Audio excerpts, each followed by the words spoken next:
সামর্থ্য থাকলে কখনোই গ্রামে থাকা উচিত নয়। গ্রামে 100 বিঘা জমির মালিক হওয়ার চাইতে শহরে এক টুকরো ভাড়া বাসায় থাকা অনেক ভালো, অনেক আরামদায়ক, অনেক সম্মানের। গ্রামে স্থায়ীভাবে বসবাস করাটাকে কোন সূচকে এগিয়ে রাখা যায়? আসলে এখানে বেশিরভাগ মানুষ এতটাই টক্সিক যে তারা নিজেদের ব্যক্তিগত জীবনের চাইতে আপনার জীবন নিয়ে বেশি চিন্তিত। আপনার চুল বড় কেন, অনার্সে পড়া সত্ত্বেও মেয়ের বিয়ে দেয় না কেন, 25 বছর বয়সে আপনি বেকার কেন, আপনার কোনো ব্যাচমেট বা আপনার সমবয়সী কেউ যদি বিদেশে গিয়ে লাখ লাখ টাকা কামায় তাহলে আপনি এখনো পড়াশোনা করছেন কেন, এসব আজগুবি বিষয় নিয়ে তাদের অনেক টেনশন। গ্রামের সব থেকে বোকা মানুষটাও শহরের মানুষকে এক হাতে 3 বার বিক্রি করতে পারবে। সামান্য জমি জমা নিয়ে যে কূটনৈতিক খেলা চলে গ্রামের মুরব্বীদের মাথায়, তা আন্তর্জাতিক কূটনীতিকদের মাথায়ও খেলবে না। আপনি পুকুরে যত্ন সহকারে মাছ চাষ করবেন, একদিন ঘুম থেকে উঠে দেখবেন সব মাছ পড়ে ভেসে আছে। আপনি কিছু নতুন ফুল ফলের গাছ রোপণ করবেন, সকালে দেখবেন গাছের গোড়া থেকে ভেঙে রাখা হয়েছে। এমনকি আপনার বোনের কিংবা মেয়ের বিয়ে ঠিক করবেন, সহজ সরল কেউ একজন নিজে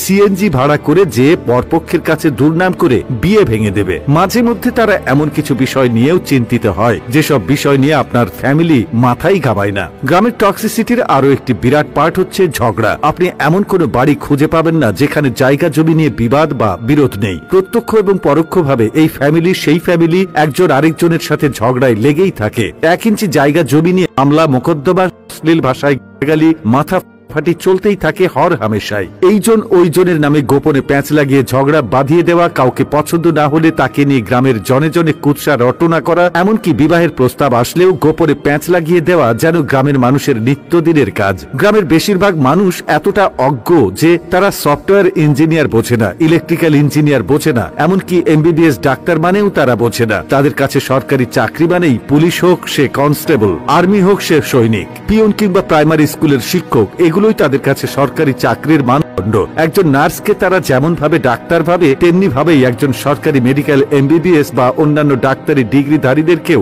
তারা একই রকম মনে করে। তাদের কাছে আপনি সরকারের কততম গ্রেডের চাকরি করেন তার চাইতে বেশি ইম্পর্ট্যান্ট আপনি প্রাইভেট জব করেন নাকি গভর্নমেন্ট। আপনি প্রাইমারি স্কুলের পিয়ন হলেও হয়তোবা তারা মেয়ে বিয়ে দিতে চাইবে, কিন্তু যদি শোনে আপনি প্রাইভেট কোম্পানির চাকরি করেন, সে চাকরি যতই ভালো হোক তারা আমতা আমতা করবেই। তাদের কাছে আপনার উচ্চশিক্ষা গ্রহণের চাইতে আপনার যে বন্ধু এসএসসি পরীক্ষার পরে সৈনিক, কনস্টেবল কিংবা বিদেশের লেবারে কাজ করতে গিয়েছে তাদের দাম অনেক বেশি। আর টক্সিসিটির সবচেয়ে বিরক্তিকর আরেকটা পার্ট হচ্ছে গ্রামের চায়ের দোকানগুলো। প্রতিটি চায়ের দোকানে চায়ের কাপের চুমুকেই উঠে দিয়ে, যেখানে কার বউয়ের বাচ্চা হচ্ছে না, কার বউ কার সাথে কথা বলেছে, কার ছেলে মেয়ের বিবাহ হচ্ছে না, সেসব থেকে শুরু করে রাজনীতি, অর্থনীতি, খেলাধুলা কোনোটারই গবেষণা বাকি থাকে না, যার অধিকাংশই আবার গুজব। গ্রামের মানুষ যে কি চিজ, পরনে লুঙ্গি আর আলাভোলা একখান হাসি দেখে কাউকে সহজ সরল ভাববেন না। তামান দুনিয়াটা মেলা ক্রিটিক্যাল ডিপ ফোকাস না করলে টেরি পাবেন না। এত সবের মাঝেও আপনার গ্রামে কিছু শুভাকাঙ্ক্ষী থাকে